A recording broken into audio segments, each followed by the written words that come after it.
आता 29वी मोहीम आहे ही आमची। आम्ही वेगळ्या विभागांमध्ये जाऊन लोकांशी जनसंपर्क करतो, जनप्रबोधन करतो आणि आजच्या ह्या जो महाराष्ट्र आहे, ह्या महाराष्ट्राचं जे अस्तित्व आहे मराठी, ते पुसत चाललंय। त्याबद्दल आमची चळवळ चालू आहे की ज्या महाराष्ट्राला मराठी लोकांना ही भूमी मिळाली 1960 साली, तिथे रोजगार करण्यासाठी बरेचसे लोक या भारताच्या इतर राज्यातून आले आणि त्यांनी ते रोजगार करता करता त्यांची संख्या वाढल्यावर स्वतःचे मतदारसंघ तयार केले आणि आज ते निवडून येत आहेत। आज त्यांच्या 3-3 पिढ्या इथे वाढत आहेत आणि त्या पिढ्यांची मुलं सांगतात की आमची जन्मभूमी आहे, कर्मभूमी आहे, महाराष्ट्र आमचा पण आहे, पण त्यांनी मराठी भाषा आणि संस्कृती स्वीकारली नाही।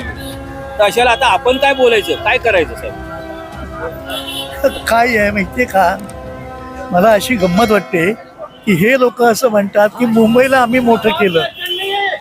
आम्ही नेहमी असं म्हणतो की तुम्ही मुंबईलाच का मोठं केलं, तुम्ही तिकडे मद्रासला का नाही मोठं केलं, कलकत्त्याला का नाही मोठं केलं?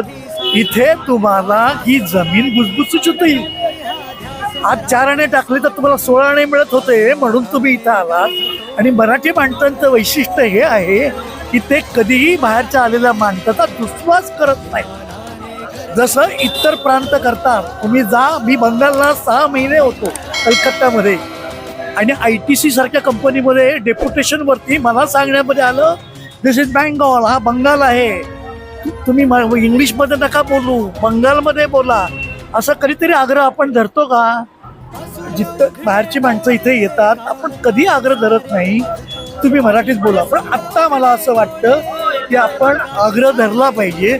बाहेरनं फोन कॉल येतात बरेचसे, सेल कॉल, हा मी किस्से बात करू, नाही सांगा मराठी येत नसेल तर फोन खाली ठेव। इथून सुरुवात केली पाहिजे। फार उत्तम काम तुम्ही करताय आणि बरंचसं खरं म्हणजे बोलायचं म्हणजे पुला करून पाणी वाहून गेलंय, परंतु तरी आपण भूमीत धरूया आणि करत राहूया काम। नक्की नक्की सर, कारण जरी मुंबईमध्ये आपण कमी पडत असलो तरी उर्वरित महाराष्ट्र आपल्याकडे आहे। आपण त्यांना जर जागृत केलं उर्वरित महाराष्ट्राला की बाबांनो मुंबई आपली आहे, उद्या जर मुंबई उद्या वेगळी केली त्यांनी तो उद्या तुमच्या डोमेसाईलचा प्रश्न येणार आहे, कारण तुमचा डोमेसाईल मुंबईमध्ये नाही चालणार। मुंबईमध्ये तुम्हाला जर MBBS व्हायचं असेल तर तुम्हाला तुमचा डोमेसाईल मुंबईचा नसेल तर तुम्हाला इथे ॲडमिशन मिळणार नाहीये, इंजिनिअरिंगला मिळणार नाहीये, तुम्हाला इतके शासकीय सवलती मिळणार नाहीयेत। तुम्ही म्हणाल मुंबई आमची तर राहिलेली नाही तुमची। तर हा जो येणारा पुढचा प्रसंग आहे, मुंबईचा GST आज 34% GST आहे। उद्या जर ह्या लोकांनी मुंबई वेगळी केली तर हा मुंबईचा GST उर्वरित महाराष्ट्राला मिळणार नाही।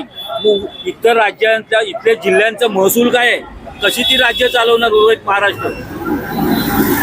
हा विचार उर्वरित महाराष्ट्रातील लोक करत नसल्यामुळे किंवा त्यांच्याकडे हा विषय पोहोचत नसल्यामुळे ते बेसावध आहेत। तर आपण त्यांना काय सांगाल सर? हेच आहे ना, तुम्ही आता ही जी चळवळ चालवली आहे ती तुम्हाला हळूहळू ग्रामीण भागात न्यावं लागलं, म्हणजे जिल्हा पातळीवरती, तालुका पातळीवरती।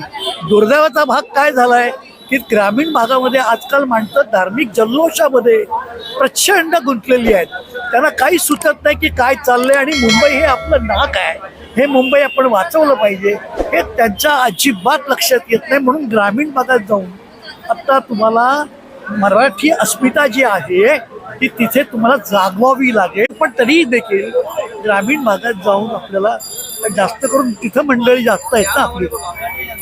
धन्यवाद सर।